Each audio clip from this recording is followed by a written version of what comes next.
பதிவு 42 அருள் விளக்க மாலை. திருஅருட்பா 6ஆம் திருமுறை அருள் விளக்க மாலை. பாடல் எண் 83. திருச்சிற்றம்பலம். அருட்பெரும் ஜோதி அருட்பெரும் ஜோதி தனிப்பெரும் கருணை அருட்பெரும் ஜோதி. தயவு உண்ணுகின்ற ஊன் வெறுத்து வற்றியோ புற்றெழுந்தோ ஒரு கோடி பெருந்தலைவர் ஆங்காங்கே வருந்தி உண்ணுகின்ற ஊன் வெறுத்து வற்றியோ புற்றெழுந்தோ ஒரு கோடி பெருந்தலைவர் ஆங்காங்கே வருந்தி பண்ணுகின்ற பெரும் தவத்தோ கிடைப்பதாய் பண்ணுகின்ற பெரும் தவத்தோ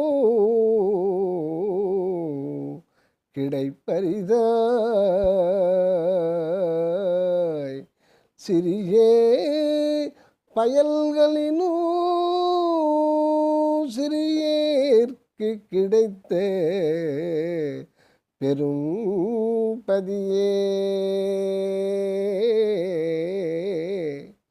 பண்ணுகின்ற பெருந்தவத்தோ கிடைப்பரிதாய் சிறிய பயல்களிலும் சிறியேற்கு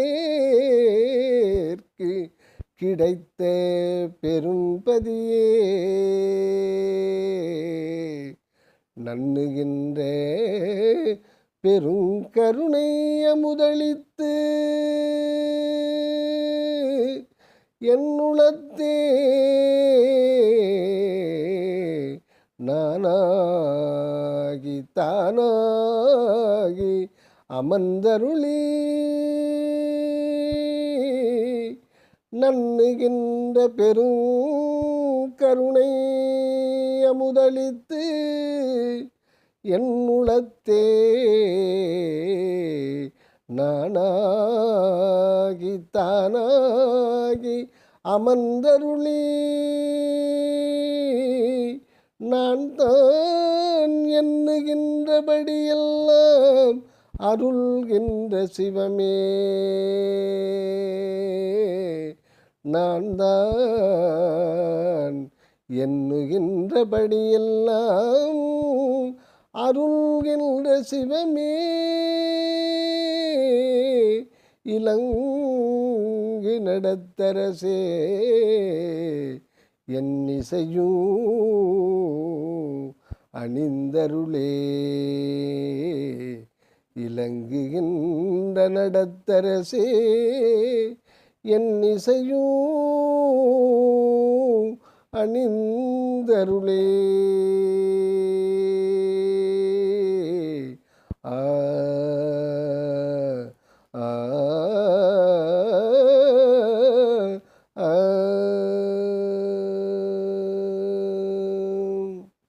அருள் விளக்க உரை. தயாநிதி சுவாமி சரவணானந்தா. இதுகாரும் அருளமுது அருளமுது என்று சொல்லிக் கொண்டு வந்தவர் பெருங்கருணையமுது என்று கூறியுள்ளார் இங்கு. இதன் உண்மை காரணத்தை இங்கு தெரிந்து கொள்ளுதல் நன்றாம். முன் குறிக்கப்பட்ட அருளமுதம் இயற்கை உண்மையாகியும் இயற்கை விளக்கம் கொண்டும் இயற்கை இன்பம் நிறைந்தும் உள்ள சத்து சித்து ஆனந்தம் சச்சிதானந்த மயமானது என கண்டு கொண்டிருந்தோம்.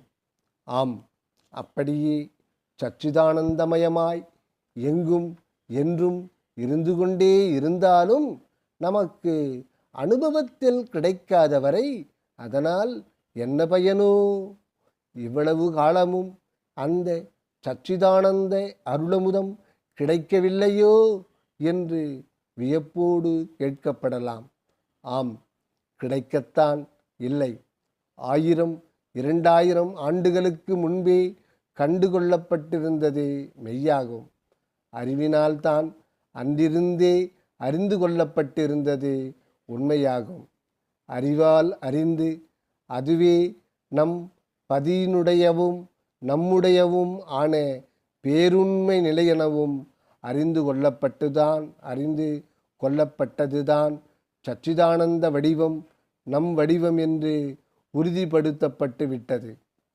மீண்டும் பார்ப்போம். அறிவினால்தான் அன்றிருந்தே அறிந்து கொள்ளப்பட்டிருந்தது உண்மையாகும். அறிவால் அறிந்து அதுவே நம் பதியினுடையவும் நம்முடையவும் ஆன பேருண்மை நிலை எனவும் அறிந்து கொள்ளப்பட்டதுதான் சச்சிதானந்த வடிவம் நம் வடிவம் என்று உறுதிப்பட்டு விட்டது. அது எந்த வடிவம்? தூளதேகம் வடிவம் அன்றே. தூளதேக வடிவம் அன்றே. உள்ளிருக்கும் ஆன்ம வடிவம்தான் சச்சிதானந்த வடிவமாக கண்டுகொள்ளப்பட்டிருந்தது. அந்த அகவுண்மை வடிவை கண்டு விட்ட பின்னர் புற தேகத்தினிடம் லட்சியமும் விருப்பும் விலகி ஒழித்து விட வேண்டும் என்ற சங்கற்பமும் உண்டாகிவிட்டனவாம். இந்த புற தேகப்பற்றோடும் அக ஆன்மப்பற்றோடும் இந்த உலகில் வாழ்ந்தவர்கள் இவ்வுலகில் இருக்கும் வரை ஆன்ம வடிவே தன் வடிவம் என விருப்போடு பற்று கொண்டு உடல் கூடிய விரைவில் ஒழிந்து போகட்டும் என்ற கருத்தில் எப்படியோ வாழ்வை கழித்து வந்தார்கள். முடிவில் உயிர் சக்தி ஒடுங்கியது, தேகமும் பிரிந்தது.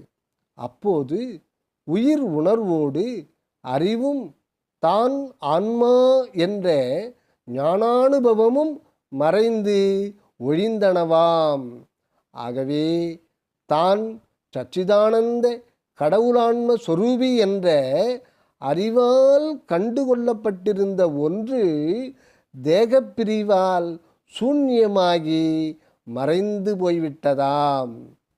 ஆகவே தான் சச்சிதானந்த கடவுளான்ம சொரூபி என்ற அறிவால் கண்டுகொள்ளப்பட்டிருந்த ஒன்று தேகப்பிரிவால் சூன்யமாகி மறைந்து போய்விட்டதாம்.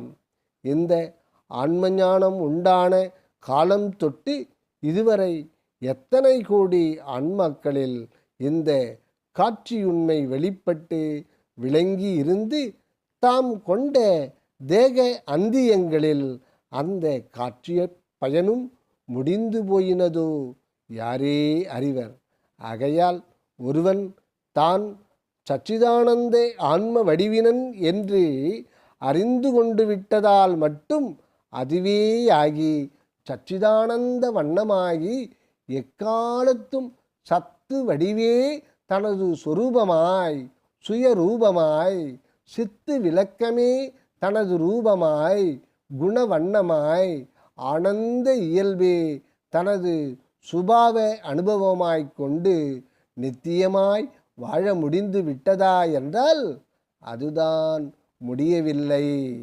அந்த அகம் கண்ட வாழ்வுதான் அரையுறையாய் முடிந்து விட்டதாம். எனவே இன்று வரையிலும் மனிதன் சதா பிறந்து கொண்டும் இறந்து கொண்டும் தான் அந்த நித்திய ஆன்மாவாய் இருக்கின்றான் என்று அறியப்படுகின்றது. இதைத்தான் நித்திய கண்டம் பூரண ஆயுசு என்று கூறுகின்றனர் போலும். ஆன்ம ஞானியின் முடிவு அவ்வளவுதான். ஆன்ம ஞானம் உண்டாவதற்கு முன் இருந்ததை விட அது உண்டானபின் மனிதனுக்கு ஏற்பட்ட மாறுதல் என்ன என்று பார்க்கும்போது, அந்த ஆன்ம ஞானத்தால் மனோ ஓர்மையும், அதனால் ஜீவ கரண இந்திரியங்களின் ஆற்றல் மிகுதியும், இவற்றால் சில அற்புத சித்திகளுமே ஆகும்.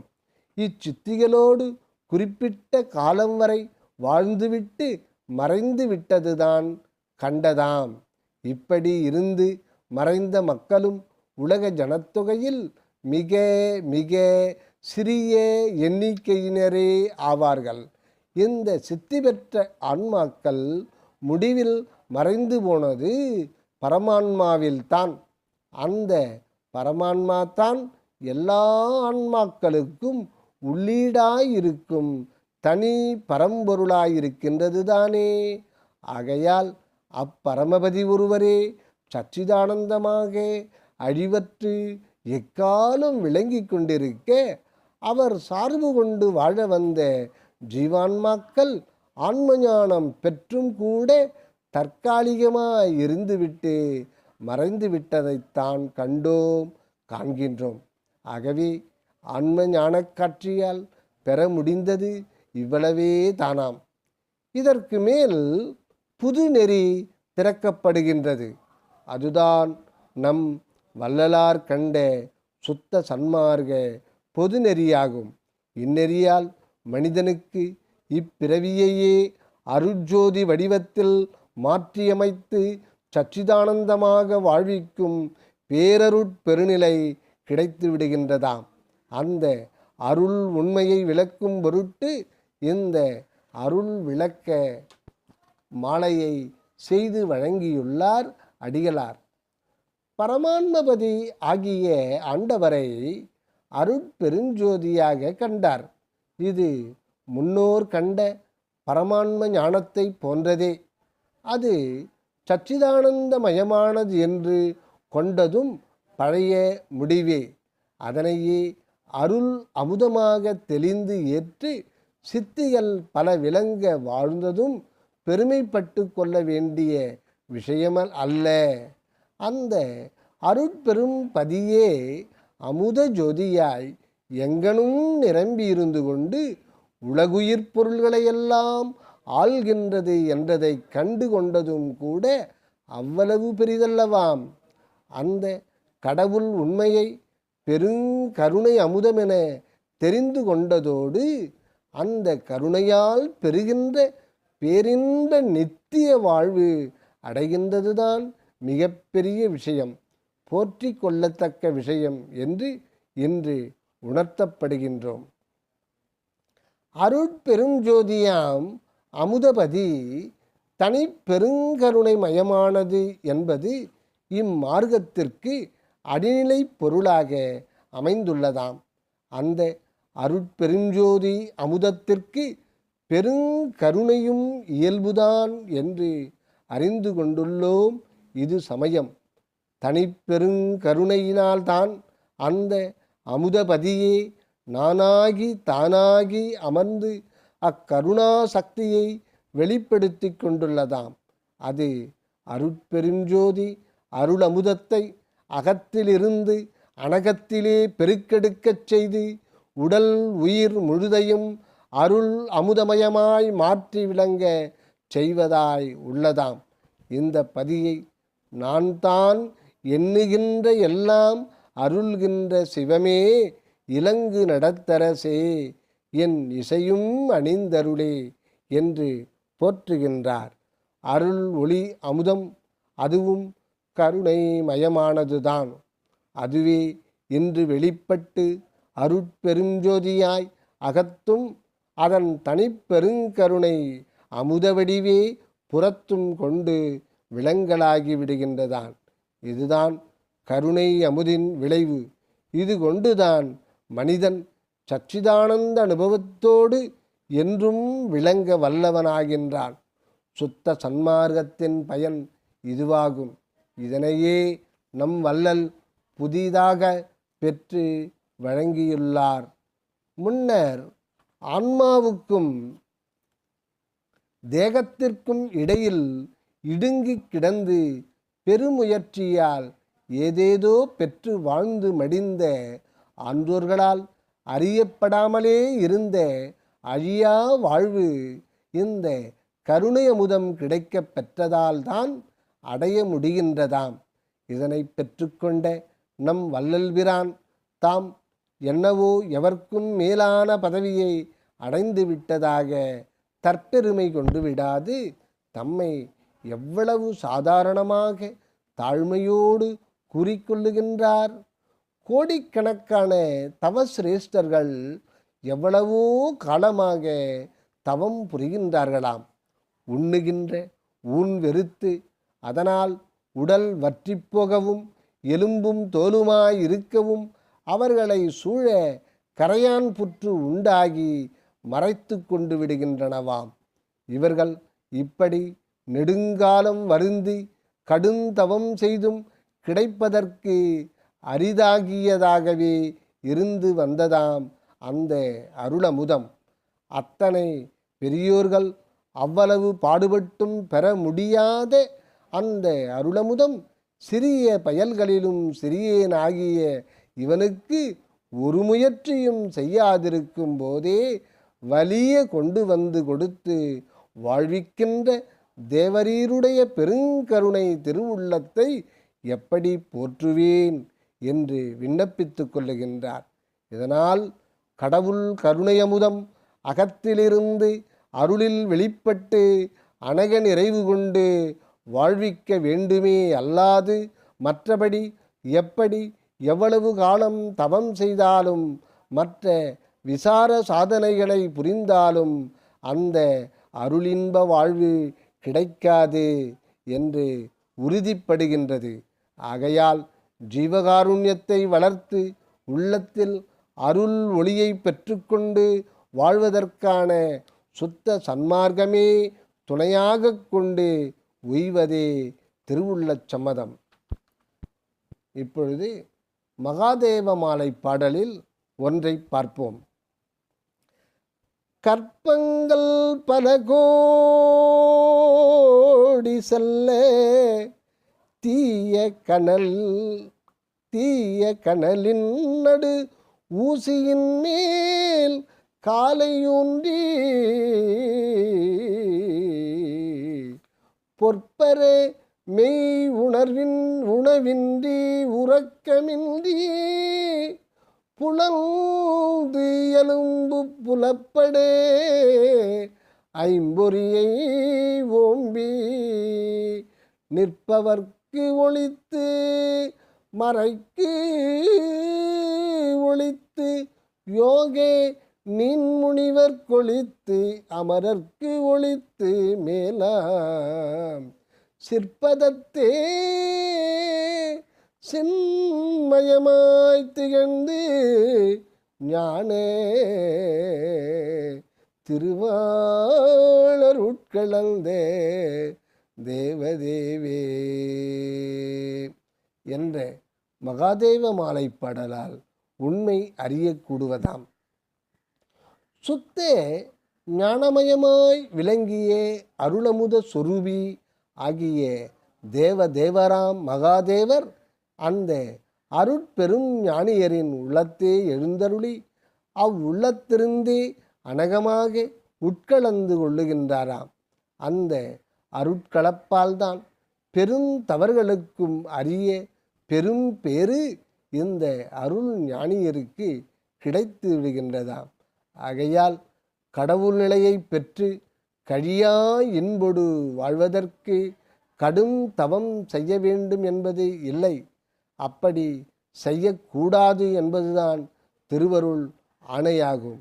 ஏனென்றால் கடவுள் அகத்தே மட்டும் இருப்பவர் அல்லர், அகத்தும் புறத்தும் அருள் மயமாயிருந்து கொண்டு உலகெல்லாம் விளங்க ஐந்தொழில் காரியத்தை புரிந்து கொண்டே உள்ளார். ஆதலின் அவரை ஆன்ம வடிவில் கண்டுகொண்டு அம்மட்டில் நின்று உலகுயிர் செயலெல்லாம் துறந்து விடுவதால் கடவுள் வாழ்வு வந்து விடாது என்று உணர்த்தப்படுகின்றோம் இச்சமயம்.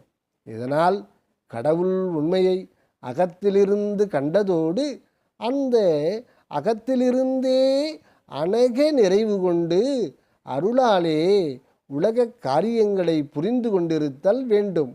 அந்த அருளே உணர்வாய், அந்த அருளே உயிராய், அருளே உடலாய் நிறைவு கொண்டு விடுவதால் மட்டும் அந்த கடவுள் அனுபவத்தோடு கூடிய வாழ்வு நிலவுவதாக இருக்கின்றதாம்.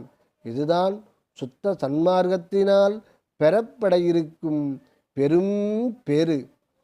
பெரும் தவ ஞானியரின் பெருமுயற்சிகளை பார்க்கும்போது நம்மை எவ்வளவு சிறியவர்களாய், எவ்வளவு தாழ்நிலையில் இருப்பவர்களாய் அறிகின்றோம். நம் வள்ளலே தம்மை சிறிய பயல்களிலும் சிறியேன் என்று சொல்லிக்கொள்ளும் போது அவரை விட எவ்வளவோ கீழ்ப்படியில் இருக்கின்ற நாம் நம்மை பற்றி என்ன சொல்லிக்கொள்ளுவது? எனினும் நமக்காக இந்த அருள் விளக்க பாடலை செய்து அருளாளன் திருவடியில் சூட்டி இந்த அருட்பேருண்மையை கண்டுகொள்ள செய்துவிட்டிருப்பது கடவுளரின் பெருங்கருணை அல்லாமல் மற்ற யாது? அந்த கருணையின் கடவுள் இந்த அருட்ஜோதி அமுத உண்மையை நம் உள்ளத்தில் கண்டுகொள்ளச் செய்ததோடு புறத்திலும் எங்கு வெளிப்படச் செய்து விட்டாரே. என்ன கருணை இது! இக்கருணை நிறை அமுதம் நம்மையும் தன் வண்ணமாய் இருத்தி கொண்டு வாழ்விக்கும் என்று திடமாக அறிகின்றோம். வாழ்க அருட்பெருஞ்சோதி தனிப்பெரும் கருணை. வாழ்க அருட்பெருஞ்சோதி தனிப்பெரும் கருணை.